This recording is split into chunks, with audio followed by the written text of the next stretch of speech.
In the early months of 1531, London was a city of contrasts and tensions.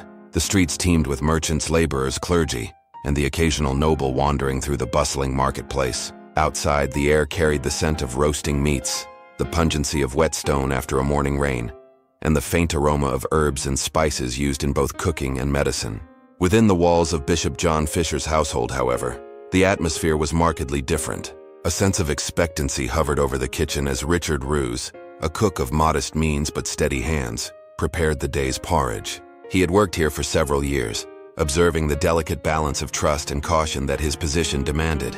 Every meal served to the bishop and his guests was a potential instrument of both nourishment and betrayal. The morning light filtered through narrow windows, casting long, solemn beams across the worn wooden tables. Roose moved methodically, measuring grains and water with care, all the while aware of the subtle eyes that followed him from the corners of the room. Servants whispered among themselves, exchanging hurried glances that hinted at anxiety and suspicion. The household was not merely a home, but a stage upon which politics and power played out invisibly. Bishop Fisher, a man of immense influence and unwavering loyalty to Queen Catherine of Aragon, had long opposed King Henry VIII's desire for an annulment. His household was thus a locus of potential danger, as opposition to the crown could render even the humblest servant a participant in events beyond their comprehension. As Roose stirred the porridge, his thoughts drifted to the precariousness of his position. The tension in the room seemed almost tangible, as though the very walls of the kitchen contained the weight of unspoken fears. He added ingredients with practiced hands, the clinking of wooden spoons against the cauldron punctuating the quiet murmurs of servants. The act itself was routine, yet beneath the surface lay the potential for catastrophe. A misplaced herb, a misunderstood prank, or a moment of negligence could result in tragedy. On this particular day, tragedy would arrive not by accident, but by a combination of misjudgment and circumstance. By mid-morning, the porridge was ready to be served. The kitchen buzzed with the motions of the household, each servant fulfilling their role with careful precision. Roose carried the steaming pot toward the dining hall, conscious of the eyes that might be upon him at any moment. The first to taste were Bennet Serwyn and a poor woman who had been fed from the bishop's charity. Moments later, their expressions twisted in confusion and discomfort, their bodies betraying the onset of a sudden illness. Panic swept briefly through the room as the gravity of the situation became apparent. Fisher himself had sampled a small portion, grimacing as waves of nausea overtook him. Though he survived the encounter, the atmosphere shifted instantly from routine to crisis, the silent tension erupting into murmurs of alarm and disbelief. Roose was swiftly confronted. Questions came fast and sharp, demanding explanations for the inexplicable. Under pressure, he admitted to adding a substance to the porridge, insisting it was a harmless laxative intended as a prank rather than a deadly poison. Yet in a household so tightly linked to the political currents of the time, intention mattered little. The specter of treason, however indirect, loomed over his confession. Poisoning in the Tudor mind was not merely a method of murder, it was an act of subversion, cowardly and insidious, often associated with foreign influence and hidden malice. The stakes were extraordinary, and the consequences would be fatal. Word of the incident quickly reached King Henry VIII. The king, ever vigilant in consolidating power and asserting supremacy over both church and law, recognized an opportunity. Parliament was summoned to pass a special statute, the Act for Poisoning of 1531, retroactively declaring poisoning to be high treason. By this law, Roose's actions fell squarely under the king's jurisdiction, bypassing customary legal processes and demonstrating the crown's authority over life, death, and justice. The method of execution prescribed, boiling alive, was unprecedented in England, chosen for its grotesque poetic justice. The very instrument associated with his crime would become the instrument of his punishment. Through this act, Henry VIII communicated a chilling message to all who might contemplate betrayal within the royal sphere. On the day of execution, Smithfield's usual clamor was heightened by anticipation. A crowd gathered, drawn by the notoriety of both the crime and the extraordinary sentence.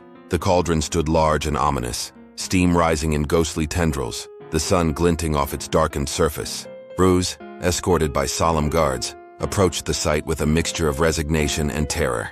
The crowd's whispers grew into murmurs of collective unease, as even the hardened denizens of London could sense the exceptional cruelty about to unfold. Gradually, he was lowered into the boiling water, the methodical process extending his agony, a spectacle of suffering made political in its very design. Though the physical torment was intense, it was the psychological weight, the terror, the helplessness, the total subjugation of body and will that marked the execution as extraordinary in Tudor memory. By the time the ordeal concluded, Richard Roose's life had ended, but the message remained vivid and enduring. The incident would echo through legal precedent, cementing poisoning as a crime of unparalleled gravity, deserving extraordinary punishment. Henry VIII's decisive intervention in this affair exemplified the increasing centralization of power, the erosion of traditional legal protections, and the intertwining of personal, political, and religious motivations that characterized his reign.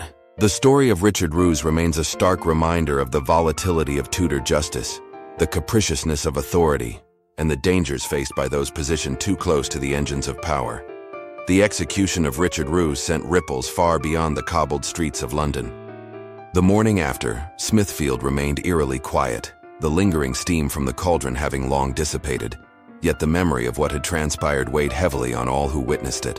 Merchants went about their trade in hushed tones, murmuring with unease about the cook whose life had been extinguished in such a grotesque yet deliberate manner. For the ordinary citizen, the event was a visceral reminder that the king's authority was absolute, extending into every household, every meal, and every action that could be construed as treachery. In Bishop Fisher's residence, the atmosphere remained tense. The surviving members of the household moved with deliberate care, aware that any misstep could invite suspicion. Fisher himself, though resilient, bore the psychological burden of the tragedy. He paced quietly in his study, the heavy curtains drawn to diffuse the light, shadows crawling along the stone walls. His mind wrestled with guilt, frustration, and the pragmatic need to maintain his standing in a court increasingly hostile to dissenters. Every guest, every servant, every visitor was a potential link to political intrigue or royal disfavor. The bishop's influence, once a shield, now made him a lightning rod for scrutiny. Far from the household, news of the execution reached the corridors of power. Ambassadors and courtiers reported the incident in letters back to continental courts, portraying England as a realm ruled with a blend of majesty and terror. The foreign observers noted the symbolic resonance. The king, asserting dominance over even the most intimate of spaces, sending a stark message that betrayal, however concealed, would not be tolerated. This reverberation enhanced Henry VIII's reputation for decisiveness, but also cast shadows of fear that would pervade every social stratum. From noble palaces to humble taverns, amid this heightened climate, accusations of poisoning became a tool for both political leverage and social control. Ordinary citizens, servants, and minor nobles began to report perceived slights, missteps, and potential subversive actions, feeding a network of fear and compliance. Scholars today would describe this as an early example of state-sanctioned psychological enforcement, a society acutely aware that even private acts could have public fatal consequences. The memory of Roose's death loomed over every kitchen, every feast, and every hand that wielded a knife or stirred a pot. Within the church, tensions mounted. Fisher's opposition to Henry's annulment remained resolute, but the execution of a member of his household underscored the peril inherent in defiance. Fisher met privately with trusted clerics, discussing strategies to protect themselves and the Queen's cause. Each discussion was careful, measured, and fraught with the awareness that even a misused word could invite royal scrutiny. The intertwining of faith and politics became palpable, with loyalty to Rome and to England's monarch pulling in opposite directions, forcing even the most devout to navigate treacherous waters. Meanwhile, in the streets of London, Roose's demise became the subject of public discourse. The crowd that had witnessed the execution lingered in memory, retelling the event with exaggerations, embellishments, and the inevitable dramatization that accompanies any public spectacle. Children whispered about the horror they had seen, adults debated the king's judgment, and taverns became arenas for ethical reflection and fear. The execution functioned as both deterrent and spectacle, a teaching moment that intertwined morality, loyalty, and survival. The ripple effects also extended to the legal system. Parliament's retroactive statute marked a significant shift. The king was now able to legislate punishment for specific crimes with retroactive effect. Lawyers, judges, and magistrates watched closely, understanding that customary legal principles were bending under the weight of monarchical power. The notion that one could be judged by laws enacted after the fact was unsettling, yet undeniably effective in consolidating the crown's influence. The Roose case became a benchmark for subsequent trials, particularly those involving poisoning, ensuring that all who dealt with the king's household or opposed his religious and marital ambitions were acutely aware of the potential consequences. In quieter moments, even Henry VIII's advisors could sense the tension his actions had produced. Some feared that the display of absolute authority, while effective in immediate deterrence, might cultivate resentment among the nobility and clergy. Yet the king, calculating and ambitious, understood the necessity of spectacle. It was a vivid reminder that power, once displayed in its most extreme form, instills both obedience and awe. Henry's consolidation of authority over law, church, and personal loyalty was a central theme of his reign, and the Roose execution illustrated it more vividly than any decree or proclamation ever could. Finally, the psychological weight of the event endured for those closest to it. Servants, cooks, and household members who had witnessed the execution or worked in proximity to Roose carried memories that mingled fear, curiosity, and the haunting sense of human vulnerability. Even years later, tales of the boiling pot at Smithfield were recounted as warnings, moral lessons, and the chilling demonstration of a monarch's capacity to turn domestic spaces into stages of justice. The legacy of the execution extended beyond immediate politics or law. It became a symbol of how power can manipulate perception, fear, and the course of lives through both psychological and physical means. In the unfolding tapestry of Tudor England, the death of Richard Roose represents more than a historical footnote. It marks a turning point in the public consciousness, a crystallization of fear and authority, and a lesson in the extremes of monarchical control. From the streets of London to the halls of Parliament, from the kitchens of influential households to the chambers of the king, the reverberations of one cook's fate illustrated how personal action, however minor, could intersect catastrophically with the mechanisms of power, justice, and survival in one of history's most volatile eras.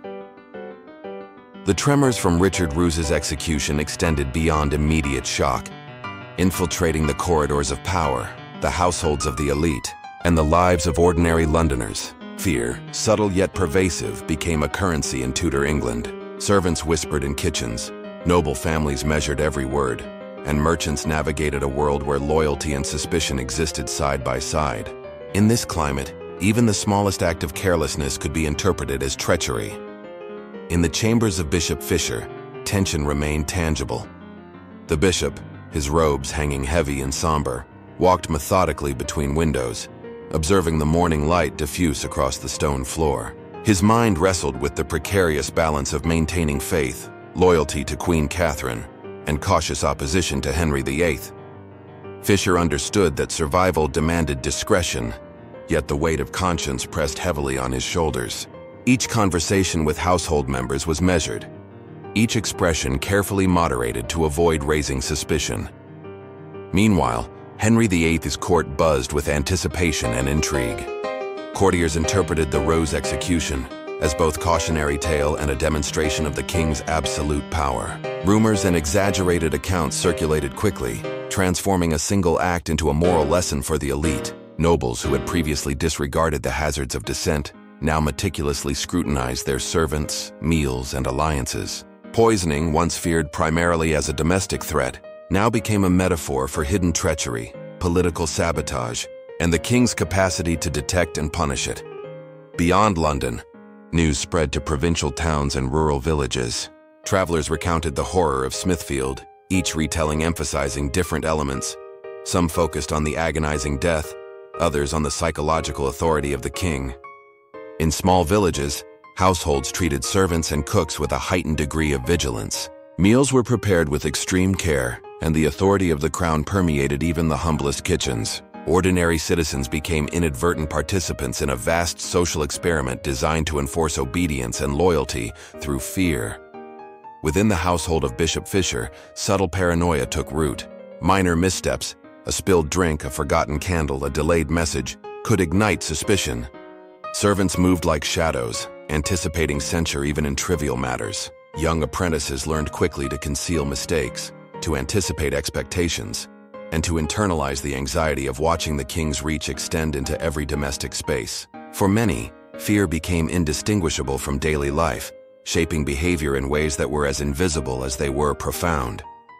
Henry VIII himself remained detached yet calculating. From his private chambers, he observed the reverberations of the Roose execution through reports and letters. Each account of hushed conversations, tremulous servants, and careful nobles confirmed the effectiveness of his strategy. The execution had not only punished a crime, it had cemented the king's image as omnipotent, capable of controlling both the visible and invisible threads of English society. The public spectacle, the retroactive legislation, and the symbolic association of poison with betrayal all served as instruments of psychological and political power. The clergy, acutely aware of their precarious position, convened privately to discuss strategies for safeguarding both faith and life. Fisher, alongside a select few, debated the implications of the new legal landscape. Retroactive legislation was anathema to traditional jurisprudence, yet Henry's authority now superseded historical precedent. Compliance became a survival strategy. Outward loyalty to the crown coexisted uneasily with personal convictions and spiritual allegiance to Rome. Each decision was weighted with consequence, a testament to the fragility of human agency under absolute rule. At the street level, taverns became theaters of moral reflection and storytelling. Patrons dissected the execution, speculated on the king's motives, and debated the ethical implications of retroactive law. Children overheard adult conversations, absorbing cautionary lessons that would linger into adulthood. In this environment, fear, fascination, and education intertwined, shaping collective consciousness and reinforcing the cultural power of public punishment. Amid the turmoil, the concept of poison evolved into a symbol of invisible threat. No longer confined to literal contamination, it represented deception, subversion, and the unseen danger inherent in challenging authority. The boundaries between justice and terror blurred. Scholars today suggest that this period exemplifies early forms of state-enforced psychological discipline, where publicized punishment and controlled fear dictated behavior as effectively as written law. The legacy of Roose's execution became more than historical infamy. It was a template for social control. Finally, the psychological burden endured by those who had witnessed or were connected to the execution was profound. Survivors of the household, passers-by, and even court observers carried memories that mingled fascination with horror. Dreams were haunted by the cauldron, by the roar of pain, and by the sudden absolute power of the monarch. In the quiet spaces of London, whispers reminded everyone that power was both immediate and omnipresent, and that obedience was not merely prudent, it was survival. The reverberations of Richard Roose's execution reached the highest echelons of power. Henry VIII, already aware of the fragility of his authority, perceived the incident not merely as a domestic crime, but as a threat to the stability of the monarchy. Every whisper about poison, every hushed fear in London streets, became evidence of both potential rebellion and the necessity for unwavering control. In the royal council chamber, Henry convened his closest advisors. Heavy tapestries muffled the echoes of footsteps, while candlelight danced across polished wood and gilded details. The king's gaze, sharp and unwavering, swept over the assembled nobles. Advisors spoke cautiously, aware that a single misstep could be fatal. Reports had arrived from London, from provincial towns, and from the bishop's household, each emphasizing the chilling effect of Roose's boiling. Henry listened silently, calculating how to turn fear into loyalty. Meanwhile, Bishop Fisher maintained a precarious balance between survival and conscience. In private, he counseled his household on discretion, caution, and subtlety. The shadow of Henry's wrath lingered over every decision: who to trust, which letters to send, which prayers to utter publicly or privately. Every meal, every interaction became laden with potential danger. Even minor errors could be interpreted as alignment with treachery, and Fisher's role as both spiritual guide and political actor intensified the household's anxiety. The legal innovation that allowed Roose's retroactive punishment became a template for further consolidation of power. Parliament, once a forum of debate and counsel, now functioned as an instrument of the king's will. Retroactive laws, special acts, and symbolic executions all demonstrated the monarch's capacity to bend the principles of justice to his personal and political needs. Advisors and noble families alike recognized that compliance was both prudent and essential. The boundary between fear and respect blurred, creating an environment where authority was absolute and questioning it dangerous. News of the execution's efficacy spread quickly. Courtiers now meticulously inspected their kitchens, servants' routines, and even personal alliances. Poison, a once abstract threat, became a tangible symbol of disloyalty and subversion. Household staff internalized a heightened awareness of every meal, every gesture, every spoken word. Fear became an invisible but pervasive element of daily life, shaping behavior far beyond the confines of London's streets. Internationally, the event did not go unnoticed. European ambassadors documented the execution, sending detailed reports to their respective courts. The spectacle confirmed Henry's reputation for ruthlessness, demonstrating that even subtle threats to authority could be met with extreme punishment. Foreign observers noted that the king's influence extended not only through legal mechanisms, but also through psychological dominance, reinforcing the perception of England as a realm governed by both spectacle and absolute rule. In the urban streets, citizens adapted to the new reality. Tavern conversations, marketplaces, and crowded squares became spaces where caution mixed with curiosity. Parents whispered warnings to children about the consequences of defiance. Merchants scrutinized every transaction, mindful of the possibility of rumor or accusation. The fear generated by a single cook's misdeed now informed social conduct on a national scale. Even as daily routines continued, a subtle tension underpinned each interaction, an acknowledgement of the omnipresent reach of royal authority. The clergy, increasingly aware of Henry's unyielding power, developed strategies to navigate this treacherous landscape. Fisher and his allies carefully documented household activities, maintained discreet channels of communication, and exercised restraint in public statements. Compliance became not just a survival tactic, but a spiritual and moral necessity in a climate where legal, religious, and political spheres intertwined. Each choice carried potential consequences that could extend far beyond personal risk, affecting entire households and communities. Meanwhile, Henry's consolidation of power reached into the cultural psyche. Artists, writers, and chroniclers depicted executions with symbolic emphasis rather than literal horror. The act of boiling, the associated fear, and the king's intervention in legal processes became motifs in literature and oral tradition. By transforming punishment into moral allegory, the monarchy reinforced both its authority and its ideological narrative. Fear, thus, became both instrument and story, embedding itself into the collective imagination of Tudor England. The psychological impact on households loyal to the crown was equally profound. Servants internalized obedience, not out of affection, but out of a deep, pervasive recognition of potential consequence. The boundaries between public spectacle and private experience dissolved, creating an environment in which the monarch's will dictated both behavior and thought. Richard Roose's execution had achieved far more than immediate justice. It had become a model for managing perception, enforcing loyalty, and instilling fear across social strata. Finally, the political calculus was clear. Henry VIII understood that authority required more than law. It demanded visibility, enforceability, and symbolic resonance. Rose's death was not merely punitive but strategic, a demonstration of power that transcended simple deterrence. Every retelling, every whisper, and every reflection became part of a larger narrative of loyalty, fear, and royal omnipotence. In this environment, obedience was less a matter of choice than a survival imperative, and the king's image, both terrifying and commanding, solidified into the cultural and political consciousness of the nation. The streets of London remained tense in the aftermath of Richard Roose's execution. Whispers traveled faster than the wind, and every household became a theater of scrutiny and suspicion. Families, once complacent in the rhythm of daily life, now measured each word, each gesture, and each meal with meticulous care. The fear inspired by the cook's boiling had not faded. It had seeped into every corner of society, permeating both the grand halls of nobility and the modest dwellings of commoners. In noble houses, the servants and staff became the silent bearers of anxiety. Masters demanded detailed accounting of food preparation and interactions. Minor mistakes could now be interpreted as potential treachery, a reflection of the broader anxiety gripping England. Among these households, even those loyal to Henry VIII understood that loyalty required both diligence and psychological acuity.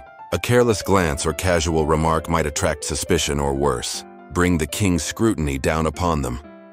Bishop Fisher's household, still reeling from Rose's actions, adopted an even more rigorous discipline.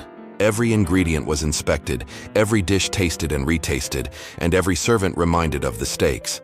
Discussions about the king's policies and his growing demands were hushed, the tone of every conversation measured with the precision of a diplomat negotiating a treaty. Anxiety became second nature, a perpetual shadow over the household's routine. Meanwhile, investigations into other potential threats extended across the city. The king's agents visited houses, interrogated staff, and observed interactions. Rumors of conspiracies, both real and imagined, filled the air. A gardener's sudden absence, a cook's hurried step, or a stranger's glance could ignite suspicion. The line between reality and paranoia blurred, and the threat of reprisal was omnipresent. London's citizens, aware of the consequences, adjusted their behavior, creating an environment in which compliance was survival, and subtlety was the only safe strategy. In Parliament, the Roose incident became a case study in the practical use of law as a weapon. Retroactive legislation and special acts were now discussed not merely as legal tools, but as instruments of social engineering. Lawmakers considered the broader implications. Fear could be codified, obedience enforced, and loyalty guaranteed through carefully calculated measures. Advisors, noble families, and clerics alike observed these developments closely, understanding that the king's hand was both in justice and in shaping public perception. The reverberations of Roose's execution were also felt in the international sphere. European courts scrutinized England's handling of crime, interpreting the act as a testament to Henry VIII's absolute authority. Ambassadors reported back to their sovereigns, emphasizing the king's readiness to bypass traditional legal constraints and impose extraordinary punishment. Such actions, while terrifying to some, reinforced England's reputation as a tightly controlled, disciplined, and unpredictable realm. Foreign rulers understood that diplomacy in this context required caution, calculation, and constant vigilance. Within London's city streets, the fear induced by the execution persisted. Merchants, artisans, and laborers navigated a social environment that demanded careful observation. Gossip networks became surveillance tools, informal intelligence systems monitoring potential threats to property, reputation, and life itself. The concept of poisoning, once abstract and sporadic, had become a symbolic and real fear. Every suspicious dish, every unexplained illness, a potential prelude to catastrophe. Families shared stories of Roose's punishment with both horror and instruction, reinforcing the lesson that loyalty was inseparable from survival. Among the nobility, the execution had subtle psychological consequences. Young heirs observed the caution of their elders, internalizing lessons about the limits of defiance and the necessity of prudence. Households carefully curated their behavior, balancing public appearances with private obedience. The lesson was clear. One's fate could be determined not only by action but by perception, and the king's gaze could penetrate even the most private corners of existence. For the clergy and intellectuals, Roose's death was a grim reminder of the volatility of law and morality. Scholars debated the ethical implications, the proportionality of punishment, and the potential for misuse of legal authority. Discussions, however, were conducted cautiously. Public debate could be interpreted as dissent, and dissent as disloyalty. Thus, even moral and theological reasoning was tempered by the omnipresent fear of reprisal, further consolidating the king's ideological power. Yet amidst fear, life continued. Marketplaces thrived, ceremonies proceeded, and social rituals endured. However, the psychological shadow of Richard Roose's boiling lingered. Every interaction, every household routine was colored by the memory of the cook who had defied expectation and paid the ultimate price. In this charged environment, obedience and caution were elevated from simple virtues to essential survival mechanisms. Ultimately, the Roose incident demonstrated the interconnection of crime, politics, and society in Tudor England. A single act of malfeasance had rippled outward, influencing legal precedent, social behavior, political maneuvering, and international perception. The king's decisive and terrifying response solidified his authority, demonstrating the practical utility of fear as a tool of governance. Richard Roose's death became more than a punishment.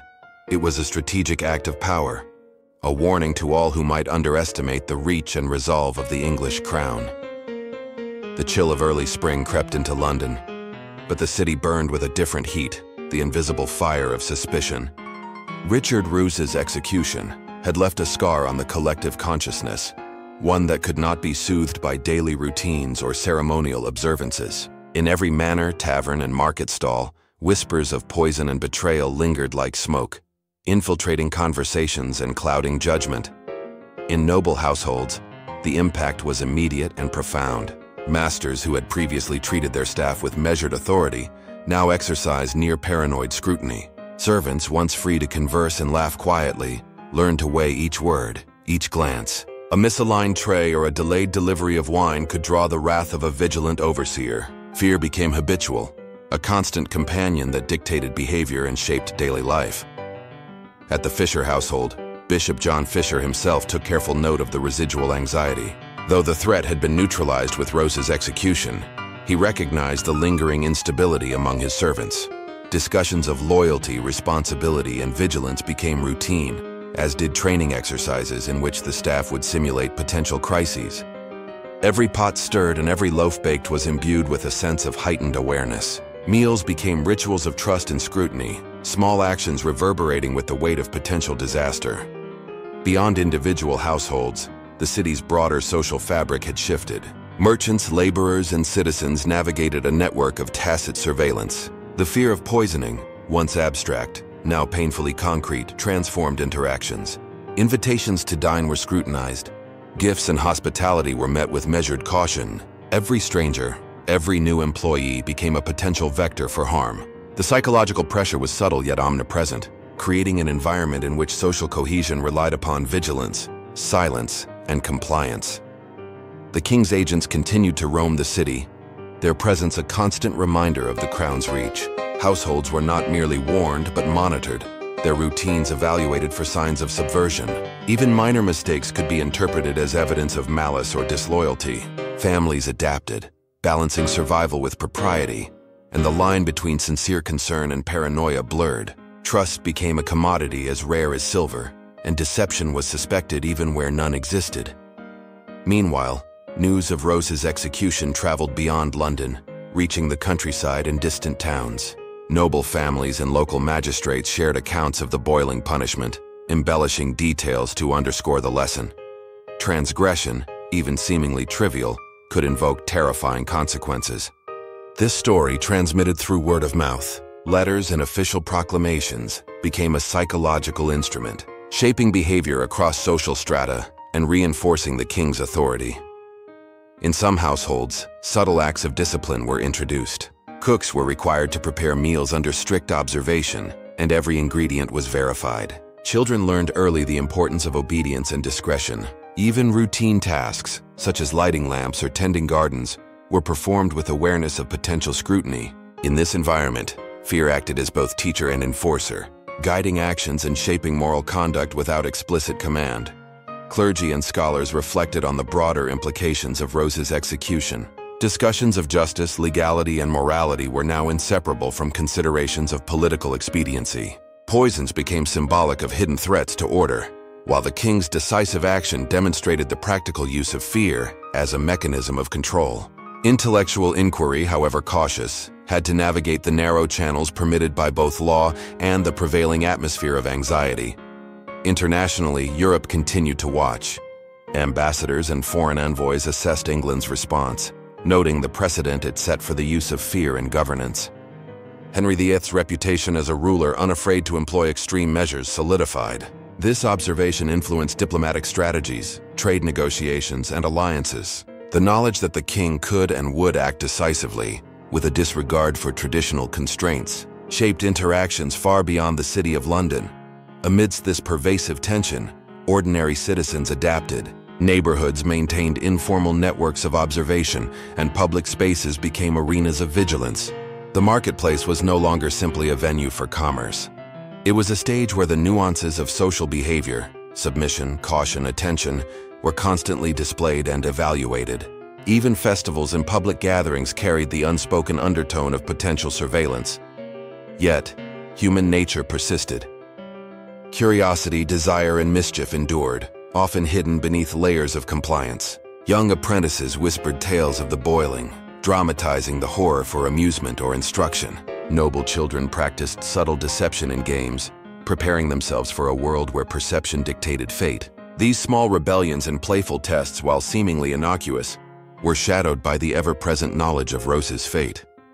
By the end of the season, the city had absorbed the lessons of fear and vigilance. Families, servants, and citizens alike had adjusted their behaviors, internalizing the consequences of deviation. Yet the underlying anxiety remained, a lingering shadow over daily life. In the minds of many, the specter of poisoning, betrayal, and the king's wrath was eternal, a reminder that even in routine acts, the possibility of catastrophe existed. The story of Richard Roose had evolved from an individual act of malfeasance into a societal instrument of control. His execution, horrific and unprecedented, demonstrated the capacity of a single event to ripple through communities, reshaping norms, behaviors, and perceptions. Fear, carefully managed and symbolically reinforced, became a pervasive tool of governance, shaping not only legal precedent but the everyday lives of all who lived under Henry VIII's shadow. London's streets had become corridors of whispered fear, each shadow a potential witness, each passerby a possible spy. The execution of Richard Roose had transformed the city into a theater of suspicion, where trust was fragile and the consequences of misjudgment were severe. Families, servants, and merchants moved with calculated caution, their interactions governed as much by social expectation as by genuine loyalty. The memory of the boiling cauldron lingered, an enduring specter reminding all that even minor negligence could have catastrophic consequences. Within noble households, the climate of fear intensified. Servants were subjected to meticulous observation, their every gesture scrutinized for signs of disobedience or malintent. Cooking, cleaning, and the preparation of meals became exercises in extreme caution. Mistimed actions or poorly measured ingredients were met with suspicion and immediate corrective measures. Even the simplest chores required the demonstration of diligence, loyalty, and awareness, reinforcing the lesson that attentiveness was no longer optional, but a matter of survival. Bishop Fisher's household, though spared direct calamity following Rose's execution, was not immune to this scrutiny. Fisher himself maintained an unyielding watch over his staff, balancing the need for efficiency with the necessity of caution. Each meal prepared, each vessel cleaned, and each servant's routine was reviewed with careful attention. Trust, once freely extended, had to be earned daily and constantly reaffirmed. The air was tense yet disciplined, the household functioning as both sanctuary and arena of vigilance. Beyond the walls of grand houses, London's wider population adapted to a world in which every interaction could carry hidden danger. Merchants negotiated contracts with measured words. Apprentices shadowed their masters with careful attention. Neighbors eyed one another with a delicate mixture of curiosity and caution. The fear of poisoning, already ingrained through Rose's infamy, had become a framework through which social and civic behaviors were interpreted. What might once have been a simple oversight could now be construed as an act of subversion or malice. In some families, even minor domestic incidents escalated into inquiries of potential treachery. A misplaced knife, an extra pinch of salt, or a delayed delivery of bread could provoke heated questioning. Children were instructed to report any behavior that appeared suspicious, inculcating in them a sense of responsibility tied to survival rather than mere obedience. This culture of hypervigilance seeped into daily life, shaping both perception and action. Subtle manipulations, small lies, and misperceptions compounded the sense of omnipresent danger. Local authorities, emboldened by the precedent of Rose's execution, began to enforce regulations with increased rigor. Households suspected of lax discipline or untrustworthiness were inspected, and in some cases punished. The line between caution and persecution blurred, as individuals found themselves entangled in investigations born from mere rumor or conjecture. The King's Law, symbolic of absolute authority, was a potent reminder that private spaces were never truly free from scrutiny. Meanwhile, London's public discourse was dominated by reflections on morality, justice, and loyalty. Clerics, lawyers, and scholars debated the ethics of retroactive punishment, the symbolism of fear as a governing tool, and the appropriate response to threats perceived but not proven. These discussions, while intellectually sophisticated, reinforced the pervasive psychological impact of Rose's case. They shaped the minds of educated citizens, who in turn influenced households, apprenticeships, and civic life. In the city's marketplaces and taverns, rumors flourished. Some recounted Rose's suffering with grim fascination. Others speculated about potential conspiracies, foreign influences, or hidden enemies. The specter of poison, now magnified by imagination and hearsay, rendered daily sustenance a source of anxiety. Eating was no longer a purely social or nourishing act. It was a transaction imbued with vigilance, a calculated risk demanding attention and prudence. The royal court, too, was acutely aware of the political ramifications. Henry VIII's advisors and courtiers observed the psychological effects of the execution on both urban and noble populations. The king's reputation for decisiveness and severity had solidified, extending beyond physical punishment to a profound exercise of psychological influence. Fear had become a tool, a silent enforcer shaping behavior without the necessity of constant action. Roose's death was not only spectacle but precedent, guiding conduct and reinforcing the monarch's supremacy. By the end of the season, the intricate network of fear, suspicion, and regulation had become self-sustaining. Households, public spaces, and commercial centers all operated under the unspoken understanding that vigilance was survival, that loyalty was performance, and that the shadow of the king's authority touched every action. Rose's legacy, horrific as it was, had entrenched a system in which perception and caution outweighed innocence or intent. London's streets had become corridors of whispered fear, each shadow a potential witness, each passerby a possible spy. The execution of Richard Roose had transformed the city into a theater of suspicion, where trust was fragile and the consequences of misjudgment were severe. Families, servants, and merchants moved with calculated caution, their interactions governed as much by social expectation as by genuine loyalty. The memory of the boiling cauldron lingered, an enduring specter reminding all that even minor negligence could have catastrophic consequences. Within noble households, the climate of fear intensified. Servants were subjected to meticulous observation, their every gesture scrutinized for signs of disobedience or malintent. Cooking, cleaning, and the preparation of meals became exercises in extreme caution. Mistimed actions or poorly measured ingredients were met with suspicion and immediate corrective measures. Even the simplest chores required the demonstration of diligence, loyalty, and awareness, reinforcing the lesson that attentiveness was no longer optional, but a matter of survival. Bishop Fisher's household, though spared direct calamity following Rose's execution, was not immune to this scrutiny. Fisher himself maintained an unyielding watch over his staff, balancing the need for efficiency with the necessity of caution. Each meal prepared, each vessel cleaned, and each servant's routine was reviewed with careful attention. Trust, once freely extended, had to be earned daily and constantly reaffirmed. The air was tense yet disciplined, the household functioning as both sanctuary and arena of vigilance. Beyond the walls of grand houses, London's wider population adapted to a world in which every interaction could carry hidden danger. Merchants negotiated contracts with measured words. Apprentices shadowed their masters with careful attention. Neighbors eyed one another with a delicate mixture of curiosity and caution. The fear of poisoning, already ingrained through Rose's infamy, had become a framework through which social and civic behaviors were interpreted. What might once have been a simple oversight could now be construed as an act of subversion or malice. In some families, even minor domestic incidents escalated into inquiries of potential treachery. A misplaced knife, an extra pinch of salt, or a delayed delivery of bread could provoke heated questioning.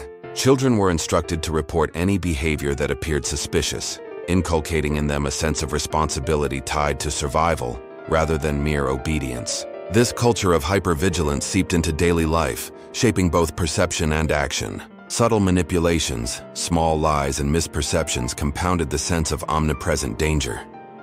Local authorities, emboldened by the precedent of Rose's execution, began to enforce regulations with increased rigor.